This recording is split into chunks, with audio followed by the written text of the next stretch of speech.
Dr. Tom O'Brien, I'm excited to have you on the Gnostic Media podcast today. I've been looking forward to this interview for a couple of months, and it's a important subject and one that I've followed for several years. I actually had Dr. William Davis on the show before he got famous, and Well, actually, Bill Davis was famous back in the 80s that he was the pioneer cardiologist using calcium scores, using a non-invasive way of measuring the amount of atherosclerosis in the coronary arteries of the heart. And when he began doing this technique, he didn't invent the technique, but he was one of the first to talk about it, that all the cardiologists in the country just trashed him. They said this is junk science, there's no such thing, it's not accurate, you're going to kill people. Now every hospital in the world includes the calcium score simple ultrasound scans. So Dr. Davis has been on the cutting edge for his entire professional career. The guy's got a lot of guts to speak what he knows to be true. I have great respect for him. Yeah, I do as well. And he even helped me with my court case with the child custody issue and a mother who insisted on feeding our son wheat. And he's been really helpful. And I have to say, I've heard and seen a lot of attacks on his gluten research. I live about 15 or 20 minutes from Loma Linda Medical Center, and of course is one of the leading heart hospitals in the country. And if you go through Loma Linda, if you go into the hospital, once you understand this, you can see how Loma Linda is even making their money. I mean, if they were actually telling people about what was the cause of heart disease rather than telling them it's their steak and butter, they, except for their trauma care, which is top notch, the rest of the school would probably be out of business. Well, there's no question that some of the resistance to accepting that the most common food in our food chain is something that is not good for anyone, that part of the resistance has a financial interest. There's no question about that. And part of it is people get kind of stuck in a pattern and they don't have an opportunity to read the latest research.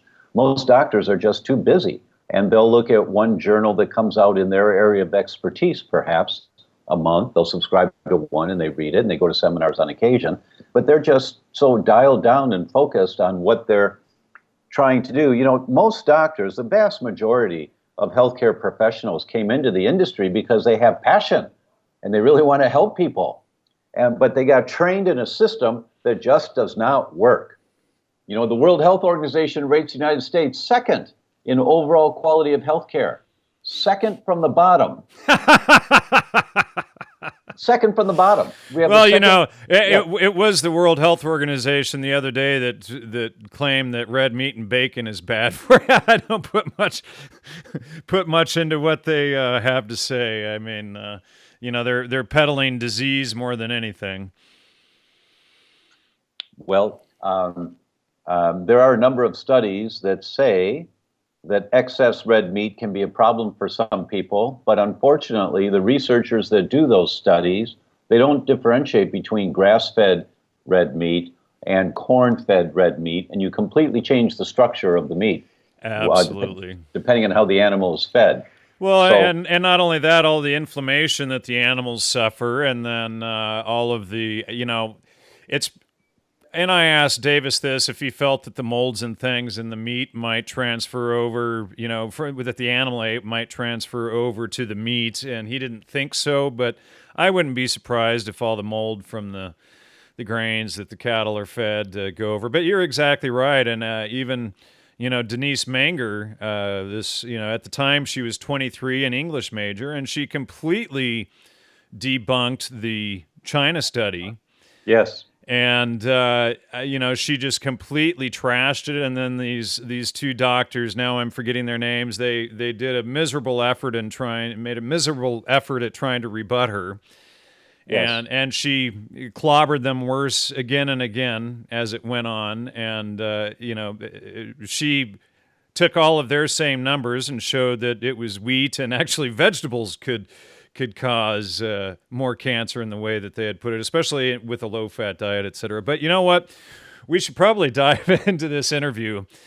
And Dr. Tom O'Brien, welcome to the Gnostic Media Podcast. And would you like to start off by telling the audience a little bit about yourself and your educational background? Of course.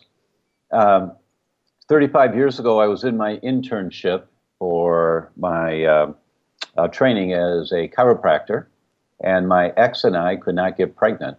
And I called the 7 most famous doctors I'd ever heard of and asked, what do you do for infertility? And they all told me what they do, and I put a program together, and we were pregnant in 6 weeks. My neighbors in married housing, we lived on campus, they had been through artificial insemination, and nothing had worked for them. And this was 1979. And they asked if I'd work with them, and I said, well, I don't really think it'll hurt you, but sure, why not? She was pregnant in 3 months. So then I went into my full internship and was hot to trot, ready to get out into practice and help the whole world get pregnant who wanted to get pregnant. And that started off. And while I was in my education, I happened to attend the first lecture given by Dr. Jeffrey Bland in Chicago in 1978, which introduced me to the concepts of functional medicine. And so that, and then applying those principles in our direct case, just locked me in for the rest of my life, the rest of my professional life, that a functional medicine approach to healthcare is the way to go. And when people learn about functional medicine, everyone wants a functional medicine practitioner as part of their healthcare team, because you want someone who gets the big picture overview. When people come in with migraines, usually the problem is not in their head. Usually, that's where the symptom is. Or when people come in with rheumatoid arthritis, usually the problem is not in their fingers. That's where the symptoms are. And you have to, it's called go upstream. So water's flowing downstream towards the lakes. You have to go upstream to see what got into the stream that's causing the problems down here in the lake. And that's functional medicine. And so that got me into that world. Those experiences got me into that world. And our daughter was born in 1980, and she's 34 now, going on 35, and healthy and vibrant and living a great life. And that's how I started my healthcare career. And there aren't many things in healthcare that's an all or every. There are certainly frequencies. Some things are more prevalent in more people, but this is an all. In my clinical experience, every patient that has hormone imbalances of any type, that's what got me into all of this. Every patient has some food sensitivities that they're not aware of that are contributing to their problem. For some people, it's the straw that broke the camel's back. And when you address the food sensitivities, their hormone imbalances go away. And for some, it's just a component of what needs to be done. But every person I've ever dealt with, recurrent miscarriages, infertility, intrauterine growth retardation, children born with abnormalities, cleft palates and clubfoot and things like that, and parents are afraid for the next pregnancy. Every one of those cases, every one of them, the parents had some food sensitivities that had to be addressed. And gluten happens to be wheat happens to be the most common food sensitivity in our culture today, closely followed by dairy, but the most common is wheat. It's also the most common food that we eat, 132.5 pounds per year as of 2 years ago in the US. Now, I don't eat any, so that means somebody else is eating 265 pounds a year. Right? Yeah, I think I saw him yesterday. Yeah, that's right. Exactly right. So that got me into the whole field, and for the last 8 years, I've been on the teaching faculty of the Institute for Functional Medicine. And my area of expertise there is on intestinal permeability, or the slang term is the leaky gut. And I teach physicians about the leaky gut from a technical perspective with the slides, the visuals, and the drawings, and the movies, and so they really can dial down and understand it. And I travel the world teaching about gluten sensitivity and its manifestations inside and outside the intestines with or without celiac disease. Well, and I'm going to save most of this for later on, but I am a serious sufferer of wheat. And on top of that, in the 90s, I lived in Yugoslavia during the war against Yugoslavia. I was living there with my ex-wife, who was Serbian. And of course, the United States bombed the water treatment facility in downtown Belgrade, which is a city the size of Los Angeles, essentially. And so I also picked up some really nasty bacteria, and the bacteria and the gluten sensitivity fed each other for 15 years. I was in and out of hospitals for, well, let's just put it this way, over 40 times. And none of the doctors, I even brought up wheat a couple times. They would say, oh, it's less than 10%. The chances of you being affected by wheat or having some sensitivity to it are slim to none. I'm not even going to check for it. In 2009, I left the country, went to South America, went to Peru, spent a week in ICU in Arequipa in the private hospital there. And I came out cured, and then came home to the United States, started getting sick again. The Peruvian doctors, they had managed to figure out two of the problems. As soon as I got home, getting back on the what is it called, SAD or something like that? The Standard American diet. Standard American diet, and immediately started getting sick again.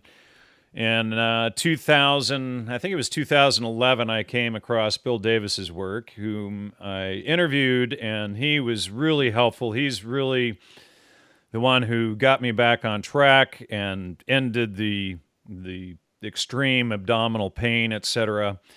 And then I met Dave Asprey, Bulletproof Coffee here. And, he actually, his information helped me rebuild my strength, et cetera. And now I would say I'm about 99.5% back to normal and feeling great, having more energy, more mental clarity than I've had since my early 20s. And I also, one of the most foolish things I ever did in my life was I became a vegetarian/vegan for about a decade, and that is probably other than eating wheat and grains, is probably the single most detrimental thing that I ever did to myself. And, so getting back on a high-fat diet, getting back on good cholesterol, on grass-fed meats, butter, eggs, all of that has been a significant part in turning my particular health situation around. Well, your health history, Jan, is a excellent example to empower all of your listeners that you were doing everything you could in every venue that you could get into to find out what you need to do to be healthy. And you listened to the doctors, and if it made sense or not, you listened to it. But you kept asking questions, you kept searching, you kept looking. And that's why blog sites like yours are so important, where you bring in guests that have areas of expertise, because no one person has all the answers, that's going to be right for all of your listeners. I start most of my lectures with a picture, a photo of a display in the Museum of Science in Florence. And it's the picture of the skeleton of a hand and a finger extended. And it's in a little clear glass case. And it's Galileo's finger. And Galileo bequeathed that for all of humanity, his inventions could be displayed in all of perpetuity for people to see and learn from, as long as they also displayed his finger. It happened to be his middle finger. And it was his last message to the church. And because they suppressed him so much in his life, and they tried to squash the discoveries that he made, If you read, there's a couple of books. If you go to Amazon, you type in Galileo's finger, there's a couple of books that come up. It's really an interesting story of the courage that guy had in the midst of such suppression to continue because he knew in his heart he was following the right path. And for all of your listeners, your birthright, your God-given birthright is to be vitally healthy. And you just stay on track. You keep listening and trying something. But I'm going to recommend a couple of filters that you use. First, you don't do something because philosophically it sounds like a good idea. Like, I'm going to be vegetarian for the next decade. Well, and I've since discovered that vegetarianism is basically an urban religion. You don't see it almost anywhere where people do hard work. And immediately when I got back on a high-fat diet, one of the things that I noticed was I used to have brain farts all the time. Where you'd be thinking, and does that come out your ears? Yeah, right out. Just big gaseous clouds, and so. The interruptions in thought patterns were significant. And then when I got into Davis's work, got off the weed, I was feeling a lot better. And then, getting on a high fat thing, boy, that was really contrary to everything that you hear and you're told. So then when you're on the bulletproof coffee, and I drop about 3 ounces of butter in my coffee every morning, and suddenly I could go from stringing maybe 15, 17, 18 thoughts together without losing the string of concentration up to about 60 to 70 without problem. And the speed and agility at which my mind functioned, etc., significantly increased. Right. Now, there's nothing wrong with vegetarianism. I want to be clear. There's nothing wrong with vegetarianism for some people. For very few. It's really hard. It's really hard to do it comprehensively. And there's a great book called Diet for a Small Planet that is the Bible of how to do vegetarianism in a healthy way. And it's a lot of work. But for those that really believe in it and they want to do it, you just have to do it the right way. And then you use the biomarkers, the tests that are available to see, is your body thriving or not? You have adequate nutrients like the B vitamins and calcium and magnesium, and your red blood cells and your white blood cells, are they robust, or are you barely holding the line? If so, something's not working. So you just have to do it comprehensively and then use markers outside of what you think is a good idea. Use body markers. My first mentor was Dr. George Goodhart, the founder of applied kinesiology, and that's all the muscle testing that some doctors do.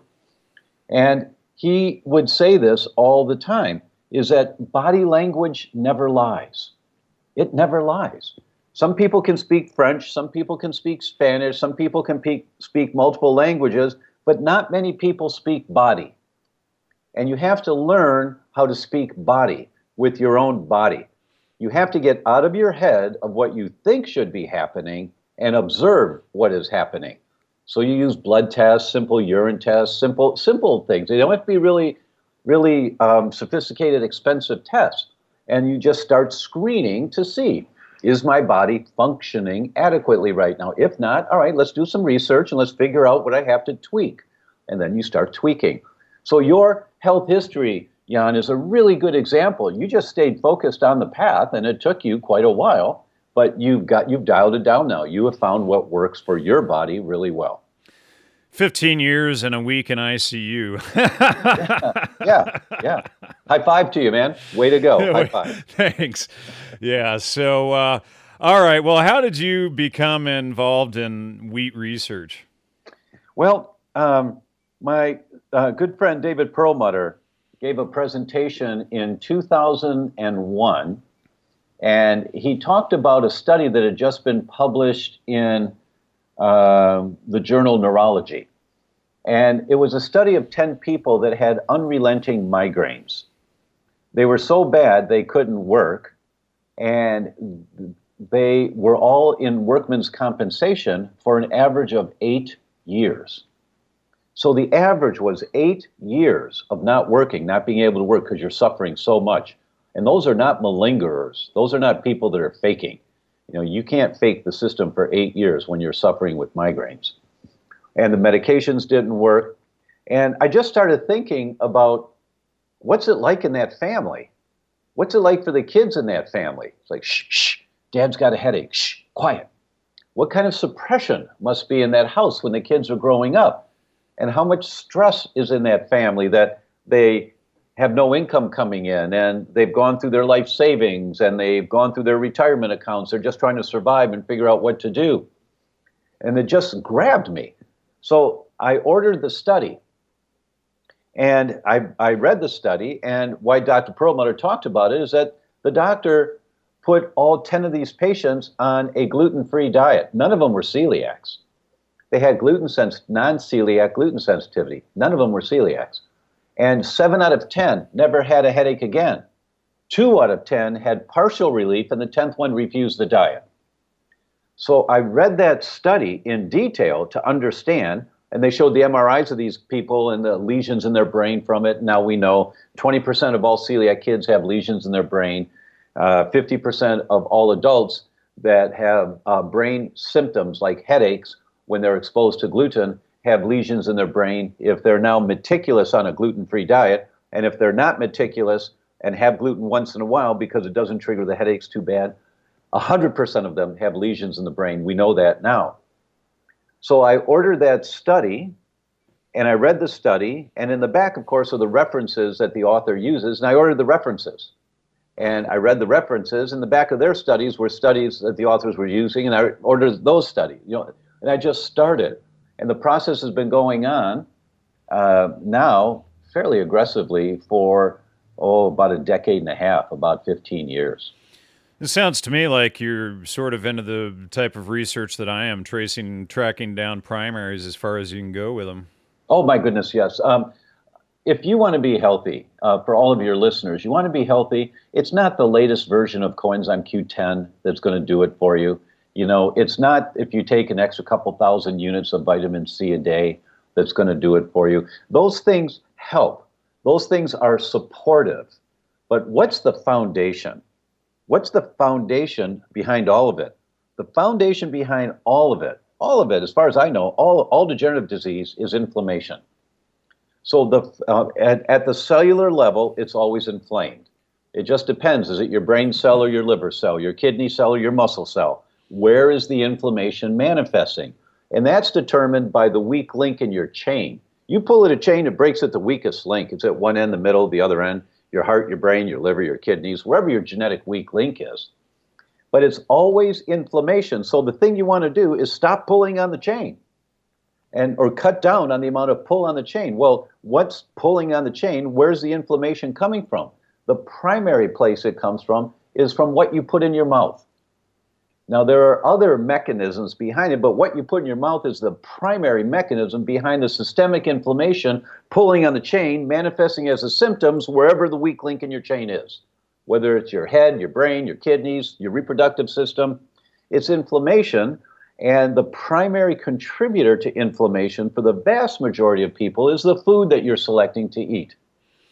So when you find what foods you're sensitive to, you get those out of your diet. Then what happens is you're not pulling on the chain so much, and your symptoms start getting better. I'll give you an example. In the Indian Journal of Ophthalmology, they published this paper 2 years ago.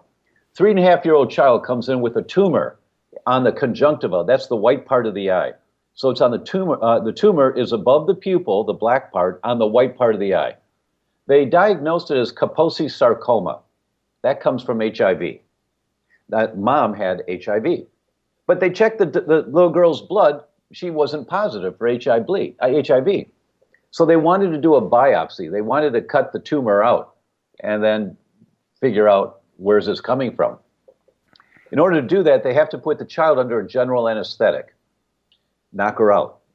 Well, the child had been under a general anesthetic just 2 weeks earlier because she also had some abdominal complaints, and they found out the child was a celiac.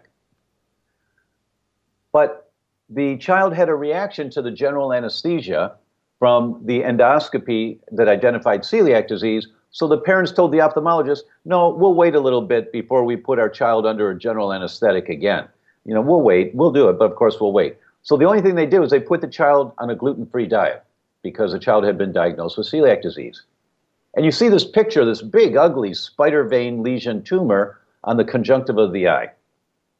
2 months later, they go back to the ophthalmologist. The tumor is gone, completely gone. And they show the pictures. At diagnosis, Kaposi sarcoma, 1 month it's less, 2 months it's gone. The gluten-free diet reversed the tumor in the eye because that's where the weak link was for that child. And the ophthalmologist, they said, we don't know why this happened because we didn't do the biopsy, so we can't tell you why it happened.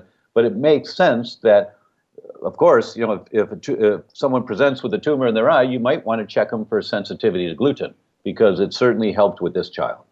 9 months later, the child is still tumor-free. Now, I've got a question for you, going back to my own case again, and I've suffered migraines on and off for my whole life, ever since I was a child, and even since cutting wheat out of my diet, it's gotten better, but I still have them. Is there anything else that you would recommend? Absolutely. Well, that's my next book. My current book that will be out next spring is on the weak links in the chain and how do you determine that and how they manifest. The next book will be on one link in the chain, and that's the brain. But the first thing you want to do, Jan, or for anyone whose symptoms are better but not completely eliminated on a gluten-free diet, and you're exploring other avenues, one thing you have to understand is that when you eat wheat regularly, your body becomes dependent on the undigestible carbohydrates in wheat that are they're prebiotics. And so those prebiotics are what feeds the probiotics, the good bacteria in your gut. Now, let me just interject something here. Speaking of prebiotics, I don't know if you're familiar with Ron and the guys over at Natural Stacks. No. They sell nutrients similar to Dave Asprey's, and they have one called Prebiotic, and it's potato starch based. So for the last several months, I've been taking that, and I'm still noticing headaches, but I do notice that overall I do feel that much better when I include this potato starch in the diet. Well, to essentially make up for the wheat not being there anymore. Right. The first premise is we have to understand that eating wheat 132.5 pounds per year for most people, it feeds a particular set of families of probiotics in the gut. So there are certain families of probiotics that thrive because the food coming in is, they feed on that type of food more than other families of probiotics would feed on that type of food. So you develop this bacteria in your gut that becomes dependent on the food source, and for many people, it's wheat for those families of probiotics. When you take wheat out of the diet, those families of probiotics begin to starve. And all of the bacteria in the gut are always competing for space to bind onto the walls of the intestines, right? So when these families of generally good bacteria, like bifidobacteria, when these families are starving because their food supply is not coming in anymore, bad guys start to develop and come in there. They're always there, but they were in small concentrations. They compete for space, but the good guys that were the vast, large army, they had control of almost everything. But now the good guys are starting to die off because they're not being fed the way they were before. And now these bad guys start to flourish.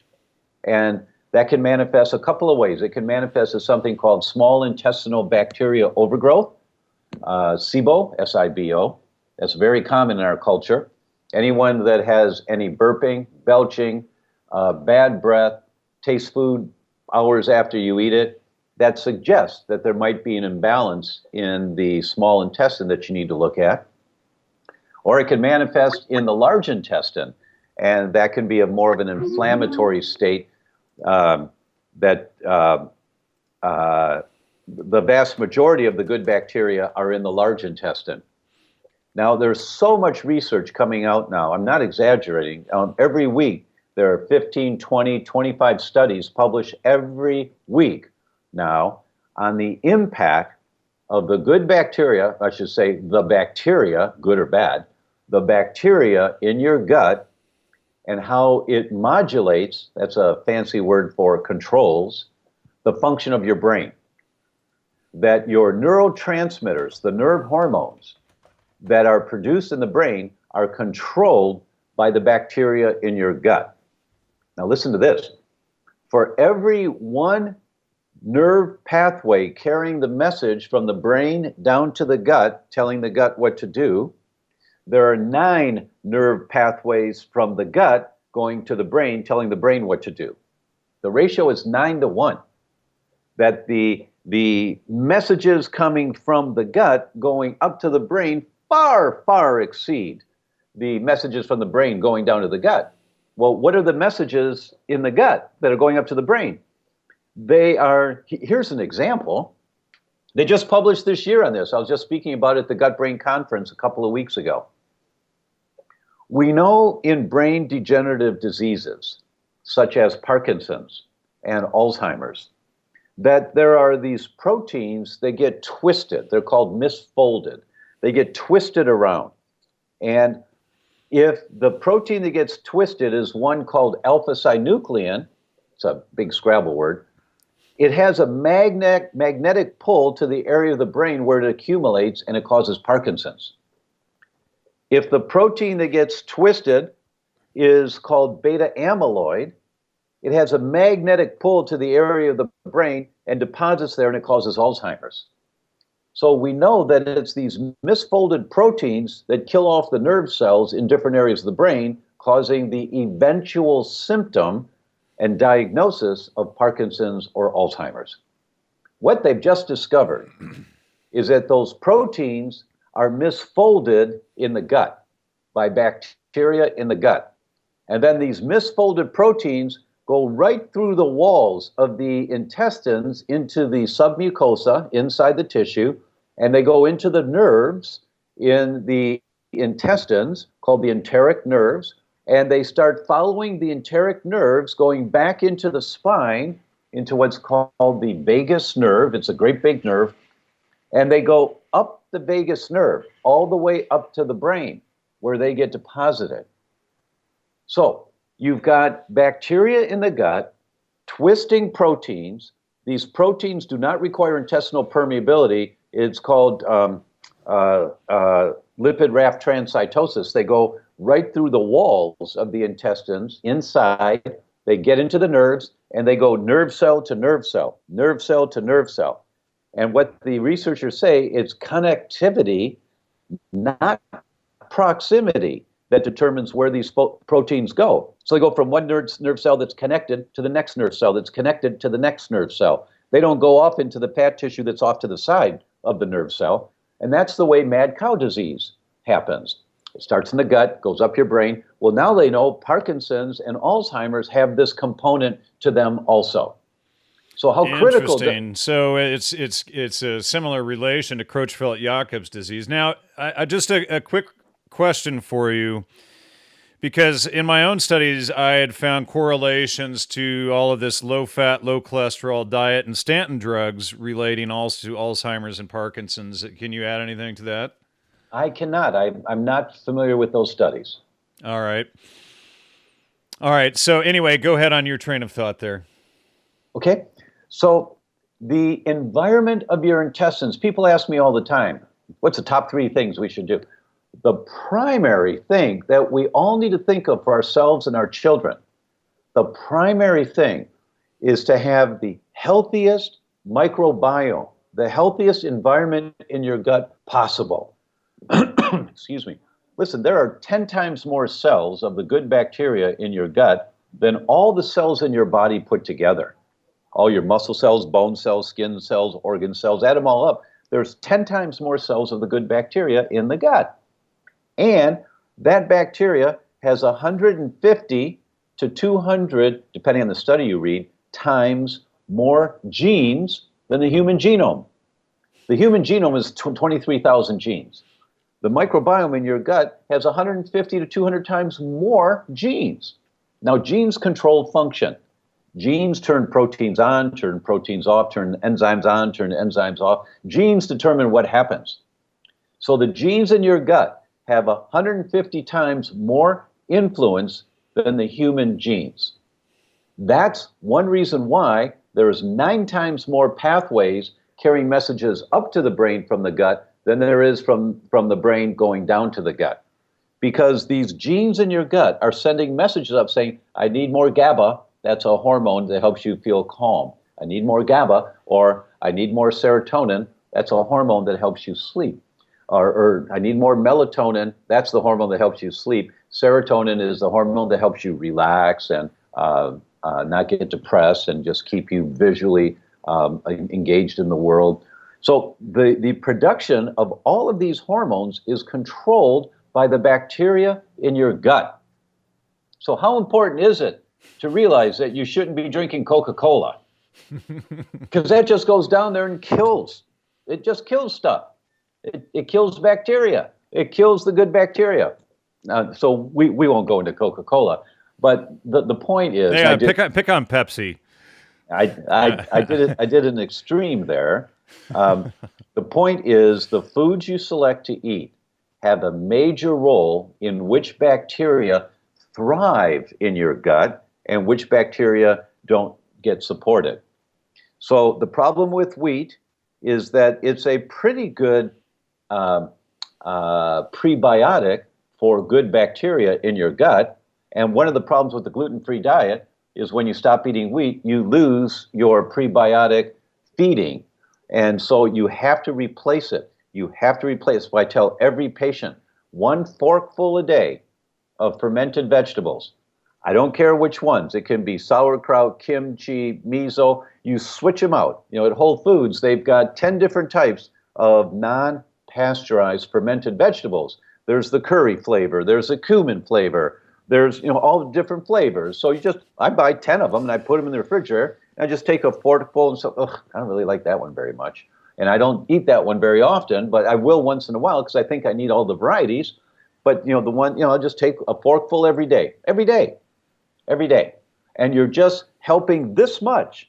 And it's not going to fix everything, but it's going to help this much. And it may accumulate to be this much and this much and this much to help having a healthier, vibrant, resilient gut, which is the primary thing you can do to be healthy and vibrant and resilient in a body, to have a body like that. It's a primary thing you can do.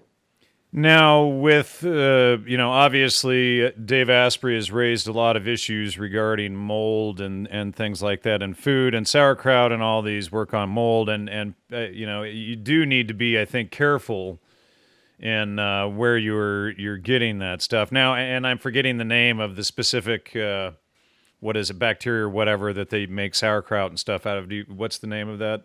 Oh, I don't know. But you're absolutely right that you don't want to eat moldy anything.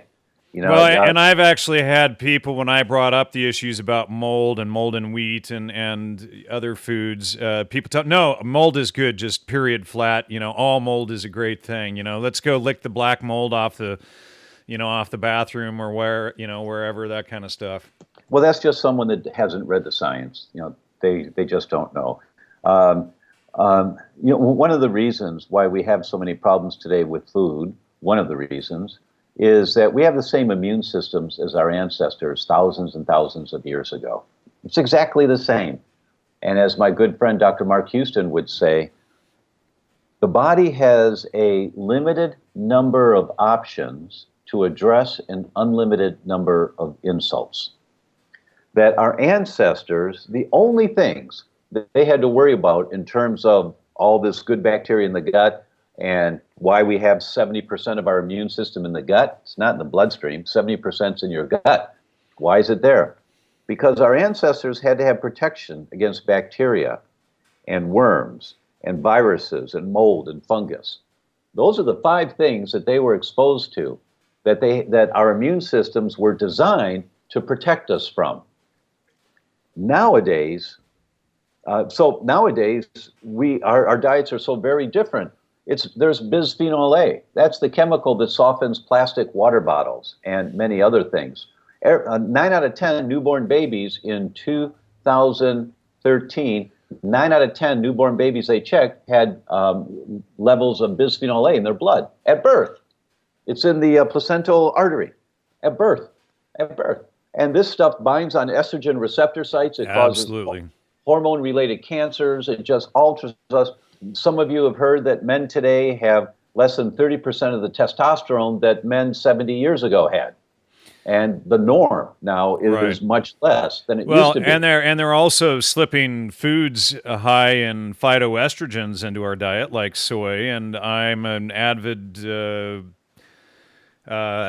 proponent that no one should ever eat soy along with wheat, especially men, but women as well. And I've done 3 shows with Curtis Duncan on bisphenol A and the phytoestrogens in soy and in all of the chemicals and everything that they're doing and in the soft plastics, et cetera. And it's a huge issue. And we've done a couple of shows, basically the feminization of men and the masculinization of women. These shows, that's the main focus of them. And he feels that a lot of it may be intentional that they've, done on society with this stuff. Well, I'm not sure. I don't have that information, but certainly the people who are running those businesses now, it's intentional to mislead us into thinking it's a healthy food. I don't know why. I mean, I'm not. Well, and Dr. Andrew Weil, if I have the information correct, he is one of the ones that came out with some of these BPA-free water bottles, and they ended up having BPA and other stuff in them. BSA, yes. BSA, and it ended up being... BSA is much more toxic.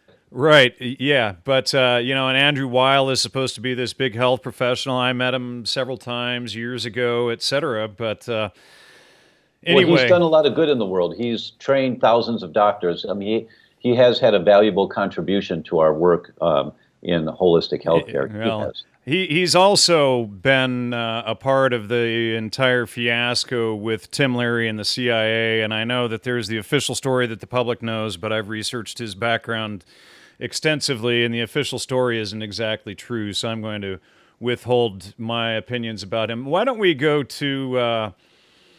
I do want to ask you if being gluten-free is just a fad.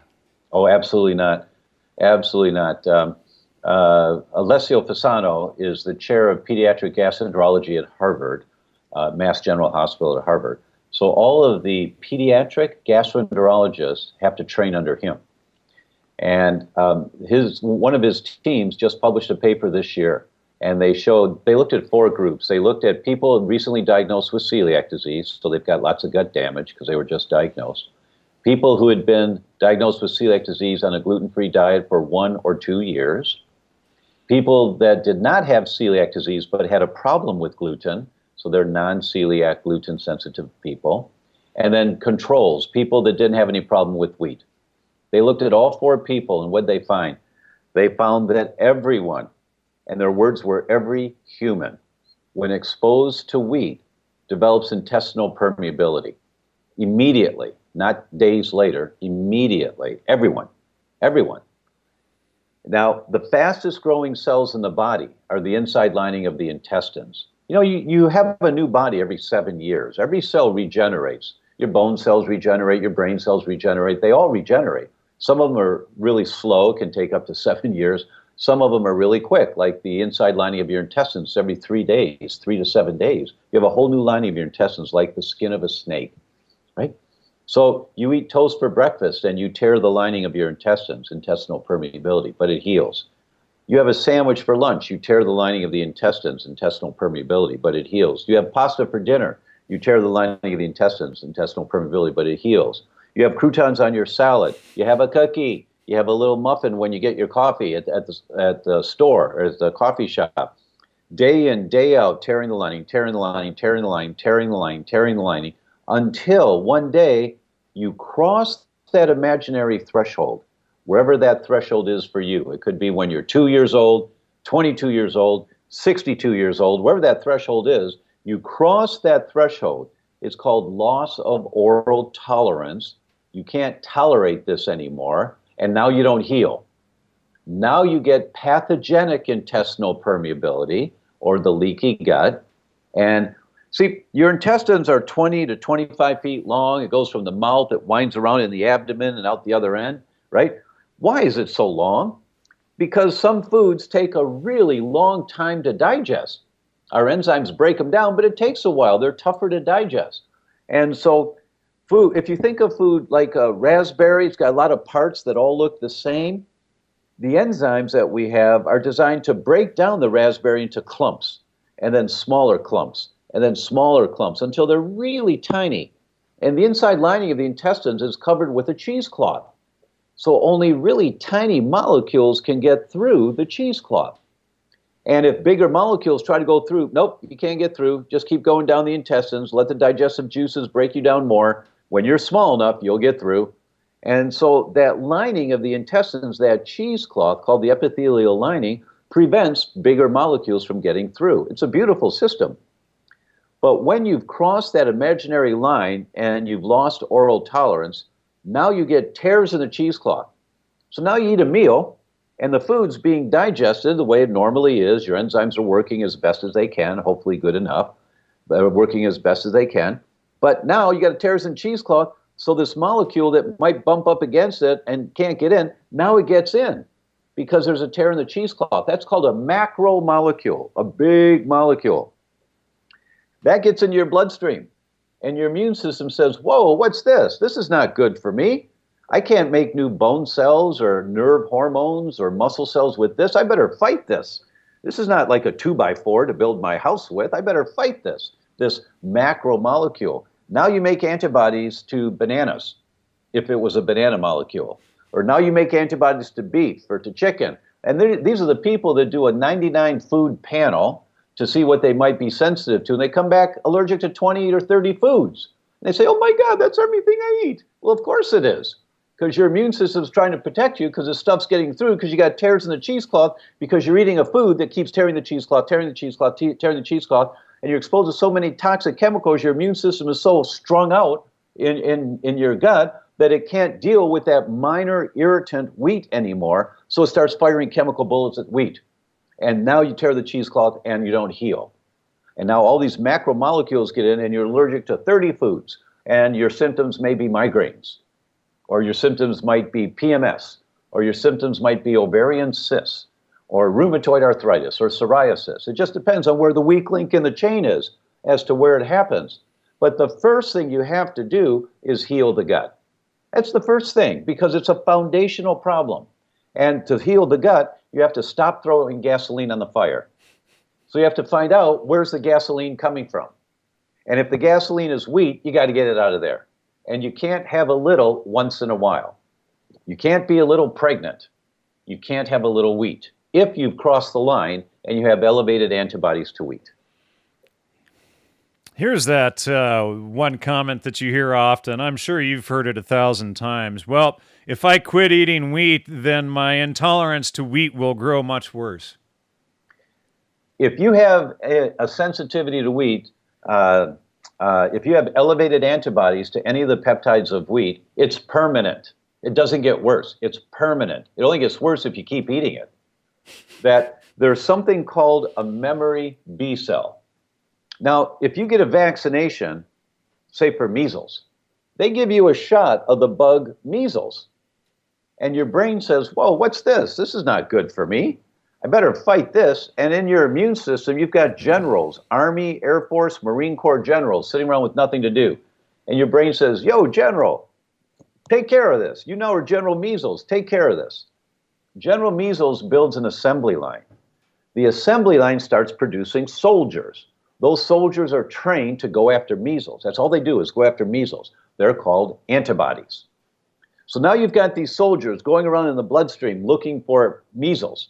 And they over there. And the visual I give is Arnold Schwarzenegger with his head out of a Humvee. And, you know, he's got these big dark glasses on, and he's got a big submachine gun. And he goes, over there, over there. And he's firing these chemical bullets, right? We call him the governor out here. And he's firing these chemical bullets destroying the measles bugs everywhere they happen. When all the measles bugs from the vaccination have been destroyed, General Measles, who's watching this, says, all right, turn off the assembly line. We don't need more soldiers out here right now. You shouldn't have measles antibodies in your bloodstream right now unless you've been exposed. Then you should.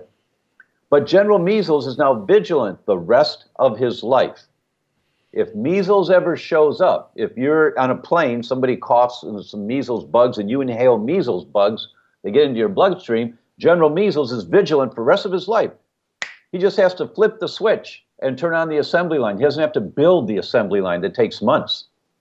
That's why if you go to Africa, you need vaccinations for yellow fever and dengue fever, all these weird diseases, months before you go.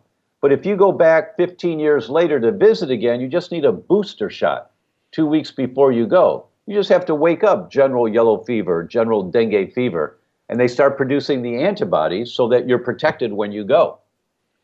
General Measles is called a memory B cell. He never goes away, ever. And the only food that we know of that produces memory B cells, if you have elevated antibodies, the only food that we know of, as far as I know, is gluten. You have elevated antibodies to gluten, you've got general gluten for the rest of your life. You can't have a little, because general gluten, it takes 1/8 of a thumbnail to activate general gluten again. And you don't feel when the antibodies get elevated, but they'll be elevated for 3 to 6 months from 1/8 of a thumbnail exposure. That's all it takes. When that happens, you get the elevated antibodies, wherever the weak link in your chain is, that's where the tissue is being destroyed from one exposure. That's why you can't be a little pregnant. You can't have a little gluten. And I just wanted to add in there, hopefully we're not talking about the measles, mumps, rubella, the MMR vaccine. I have had Dr. Andrew Wakefield on the show, and I've been through his whole case with Richard Horton at the Lancet and all of that wild stuff. And there does appear to be, in my opinion, a direct connection between autism and wheat and his research as well. Is there any big money in going gluten-free? I mean, the people promoting the gluten-free diet. I'm just trying to knock out all of the things that people might say. You know, Dr. Tom O'Brien, it's just a fad. He's just trying to make money off of selling good health. Right. Well, I think the most current estimate is $3.5 billion a year industry selling gluten-free foods. But that's just the commercial food industry jumping on the bandwagon of what people want. Now, what people have to recognize, though, is one of the dangers of a gluten-free diet. So you've been going to your coffee shop every morning, get your coffee on your way to work, and you get a blueberry muffin. But then you find you've got elevated antibodies to wheat, and so you're not going to eat wheat anymore.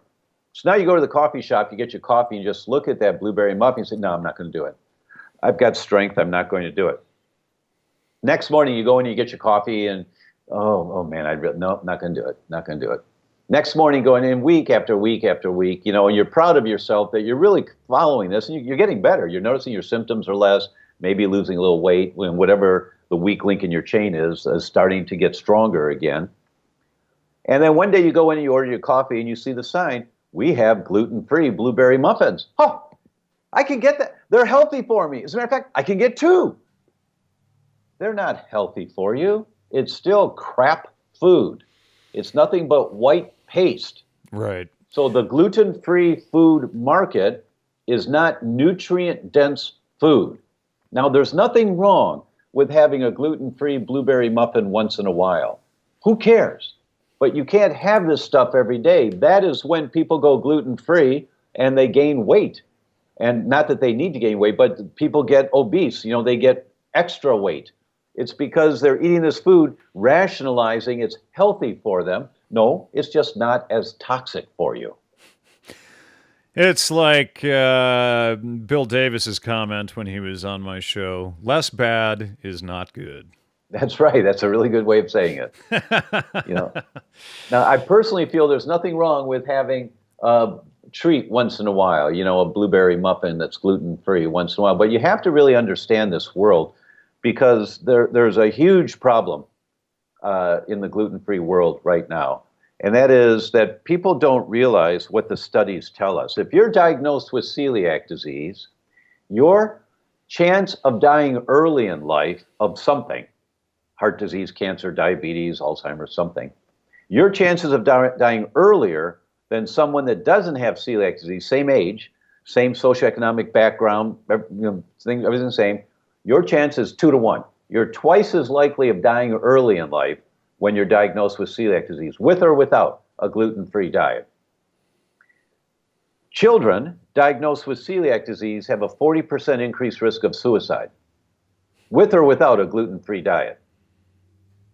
Adults diagnosed with celiac disease have a 3.86-fold increased risk of dying of cancer and a 1.86-fold increased risk of dying of heart disease in the first year after diagnosis. That means you're almost twice as likely to get a heart attack and die than someone that doesn't have celiac, or you're almost 4 times as likely to get cancer and die compared to someone that doesn't have celiac just by getting the diagnosis. And these studies are in the journal. So as long as you didn't get the diagnosis, you'd be better. These studies are in the Journal of the American Medical Association looking at 39,000 celiac patients. They followed them, and this is what they found out. And the researchers ignore these statistics because they're little segue statistics in the midst of a much larger article. But you see that, you go, wait a minute. Did I see that correctly? And you read it again and again and again, and that's exactly what it says. One reason is because of the microbiome. That's what we've already talked about. You take wheat out and you lose whatever beneficial microbiome. You lose the protective nature of your microbiome. Another reason is that the underlying cancers you have, I shouldn't say it that way, but it doesn't make sense that somebody gets cancer in a year and dies. The cancer has been there for many, many years. I've got cancer cells in my body. You've got cancer cells. We've all got cancer cells in our body. But the immune system is strong enough to keep them in check, and they can't grow. But after you get a diagnosis of celiac, you have a 4-fold increased risk they take off. And now you understand part of the mechanism as to why in terms of the microbiome. That's part of the reason. That's a really long, sophisticated topic to talk about, but that's part of the reason. So you have to be wise when you go on a gluten-free diet. You have to not just stop eating wheat and eat whatever you feel like or you can figure out. You really want to work with someone that knows about this. There are support groups in every city now, celiac support groups, the gluten intolerance group, GIG, G-I-G. They've got over 120 support groups around the country. They meet once a month. And you go to those groups, they've got packets of information, recipes, and how to feed your kids healthy snacks that they'll like. All those kinds of things are there. So you have to do more than just stop eating wheat. The first step is if you have elevated antibodies, stop eating wheat. Body language never lies. Your immune system's trying to protect you. And then the second step is learn how to do it in a healthy way. When we talk about wheat and celiac, are we only talking about gluten sensitivity, or are there other things going on? It's a good question. Yeah, there are many different components of wheat. Non-celiac gluten sensitivity is the wrong word. It should be non-celiac wheat sensitivity. Actually, it should be non-celiac wheat, rye, and barley sensitivity. In wheat, you also have lectins called wheat germ agglutinins. That may be the component that you're sensitive to. You could have wheat amylase trypsin inhibitors, these compounds that inhibit enzymes from working well, and that causes you to gain weight. That may be the only aspect of wheat that's a problem for you. You can have the gluteomorphins. That's a peptide of gluten when it's not digested that binds on your opiate receptors, and it gives you addiction. Just like it sounds, ladies and gentlemen, morphine, gluteomorphine, wheat morphine. And actually, I have that in the questions here, a few down. Yeah. So there are many different components of wheat that could be the problem. It's not just gluten. And that's one of the reasons why the testing is so bad in our country, in the world, actually. Every laboratory looks at one component of poorly digested wheat. Mrs. Patient, proteins are like a pearl necklace. Hydrochloric acid made in your stomach undoes the clasp of the pearl necklace. Now you got this big string of pearls. Your enzymes are supposed to cut each pearl off. And each pearl is called amino acid. It's small enough to go right through the cheesecloth to get into the bloodstream. The problem with wheat is that we don't have the enzymes to cut off the pearls. All we can do is break it into clumps of pearls. There's a 33 pearl clump, a 17 pearl clump, 11 pearl clump. There's over 60 different clumps of pearls that have been demonstrated will stimulate an immune response. The problem with the testing is that every laboratory in the country only checks one clump of pearls. They check the 33 pearl clump called alpha gliadin. Now, if you come back positive to alpha gliadin, you got a problem. It's not a false positive. You've got the problem. But if it comes back negative, you may be reacting to one of the other 60 peptides of poorly digested wheat that the lab doesn't check for. Well, why don't they check for it? We don't know. It's been, the paper started coming out in 1999, and no lab would do it until 4 years ago, a lab opened up called Cyrex Lab, C-Y-R-E-X.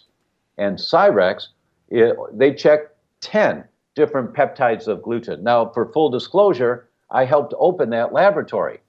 And I was involved with them for 2.5 years. And at that point, I disassociated myself. I gave back any options I had for financial value in the future. I have no association with the lab whatsoever now. So I can stand on stage and tell everyone, this is the test you do. And I have no financial interest in it whatsoever, because this one looks at 10 different peptides of gluten, and you don't get the false negatives, meaning there's no problem, when there really is a problem. Yeah, and I have heard Dave mention Cyrex Labs before. I wasn't aware that you were connected with that. Now, I've got a question to ask you, because all of this, to me, raises the question of calories. I remember when I was a child, I come from a long line of veterinarians. And when I was a child, I remember hearing my grandfather saying, well, what you eat doesn't matter. It's all calories. We're just burning calories. It's all, thermodynamics. And I'm wondering if there isn't a major, and I've discussed this with Dr. Scott Scher as well, if there isn't a major problem with considering that the human body absorbs different nutrients from different foods in a way that a flame burns foods for calorie output and heat.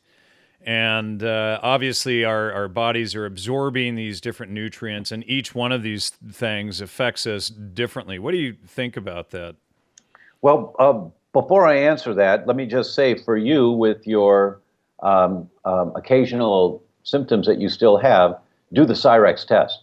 And I think you'll be surprised to find you have elevated antibodies to peptides of gluten. You say, but I'm gluten-free. No, you're not. You think you are, but you're not. And here's the biomarker. You look, and by the way, they do every test twice, every one. And if there's more than a 3% variation, which is acceptable in laboratory medicine, they do it a third time so that you can count on you're getting accurate results. And I think you'll be really surprised by what you find, that you're getting some hidden exposures. For example, in a study 2 years ago, they looked at 15 cultivars of quinoa. And quinoa grows in Peru. No, it also grows in the U.S. No, it doesn't. Yes, it does. Well, wait a minute. Quinoa's never grown in the U.S. Well, it does now. How did they get quinoa to grow in the U.S.? They crossbred it with grasses. And so now you've got quinoas, and they looked at 15 cultivars of quinoa. They found 4 of them had toxic levels of gluten in them. Quinoa's not supposed to have gluten in it, but many of the cultivars now do. So you can have a quinoa meal, and you're getting exposed to toxic levels of gluten. And you think you're perfectly safe. And it's not cross-contamination. It's in the plant, because they crossbred the plant with grasses. That's a really critical component to understand. So if that's why Cyrex is so important, because body language never lies. You just look at your blood and you see what you got. And you, oh my gosh, how could this got to be wrong? No, it's not wrong. They did it twice. It's not wrong. This is there's some hidden exposure you're getting. So, okay, and then you just have to figure out the one or two or several last sources. And I'm pretty, strict with my diet. I I have basically a mono diet these days. Eggs and meat and grass-fed steaks, bulletproof coffee, vegetables, stuff like that. Now, one thing I can eat, as long as it's raw, is dairy. And I've noticed that most, and you did mention dairy sensitivity at the beginning of this, and my biggest area and I notice it within 2 or 3 minutes after consuming it, is if it's pasteurized dairy, where I don't feel the reaction at all with raw dairy. Yeah, that's common. And I would assume, and you may agree with this or not, that the pasteurization process destroys lactate in the milk, and then lactate works with lactose. They sort of keep each other in balance, but without lactate, lactose gets out of control, and then this is what causes lactose intolerance. Well, that's a primary component, but also when you pasteurize and when you homogenize, you misfold the proteins. It's a very different protein now. Yeah. All right, go ahead. I'm going to need to wrap this up pretty soon. We're unfortunately. Yeah, we ended up with a late start here. Well, and I've got a lot of questions here to ask you. I would love to have you back on sometime, Dr. O'Brien. Would you be willing to come back on? That would be a pleasure. All right, and do you have time to answer a couple of more questions before you go, or? Yes. I have another interview in 14 minutes, and I need to prepare beforehand. So yes, let's do one or two more. All right, so let's get into blood sugar and diabetes with grains and wheat. This is another huge factor with grains. And we're not talking about just protein. We're talking about carbos from grains, et cetera, that also lead to diabetes. Yeah, they took a 5.5-year-old boy. They published this in the British Medical Journal 2 years ago. 5.5-year-old boy whose blood sugar was sky high. They went to a pediatric diabetes center in England. This was in England.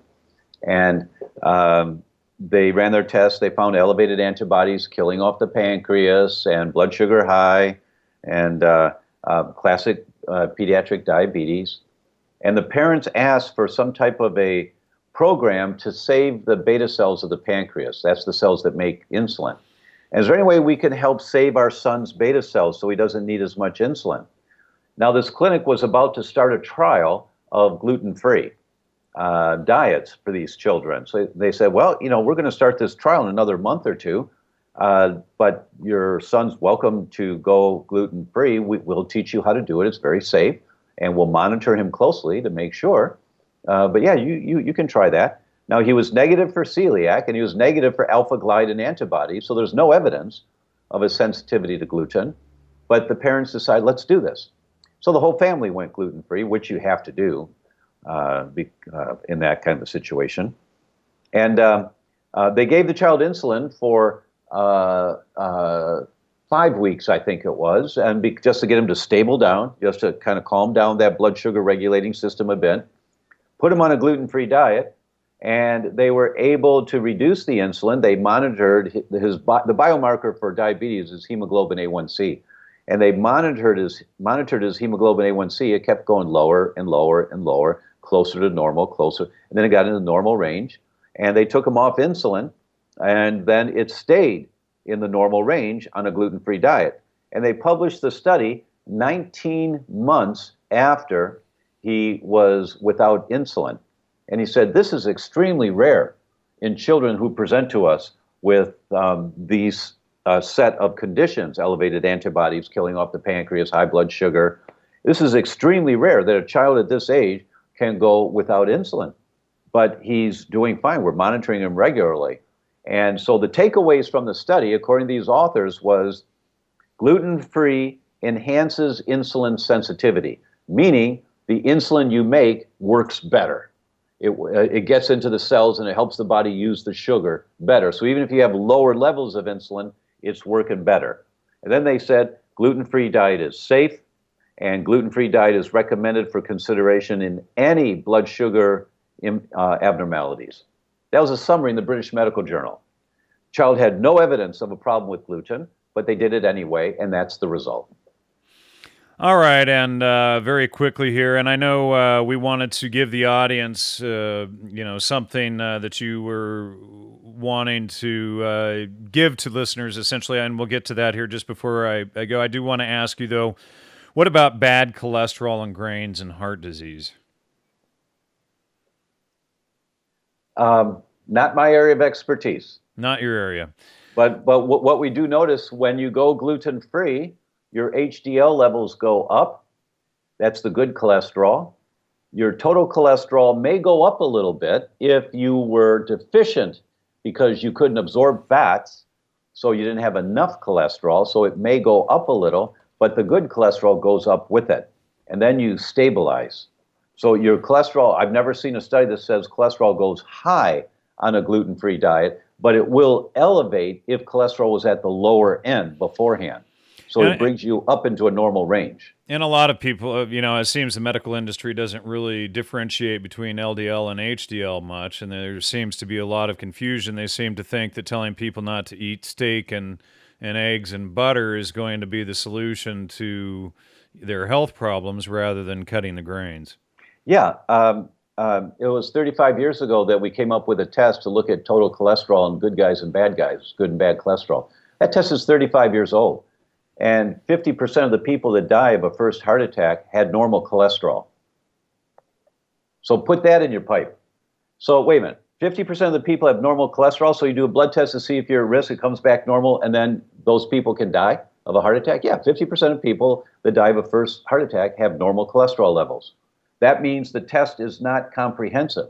It's a good test, but it's only a component of what needs to be checked. You have to look at the different types of good cholesterol, HDLs, the different types of the bad cholesterol, LDLs, the amount of inflammation in the body, that's called C-reactive protein, high sensitivity C-reactive protein, homocysteine levels, fibrinogen levels. There's just a basic profile that you check on every patient to see, are you at risk of cardiovascular disease? The cholesterol, HDL, and LDL story is 35 years old. It's a good story, it's an important story, but it's not a comprehensive story. All right, and you wanted to, again, give something to listeners for the broadcast. It's from thedoctor.com, Gluten Truth. Do you want to explain what that is? Yeah, I'm looking at the notes that my staff sent to me, so I make sure to say this correctly. So it's thedr.com, the DR, don't spell the word doctor out, thedr.com/gluten truth. And what we have for you there, first, is we call it the Power Hour. It's when I spoke with Dr. Jeffrey Bland and Deanna Minich, brilliant people, and we talked about this thing, is gluten sensitivity a fad?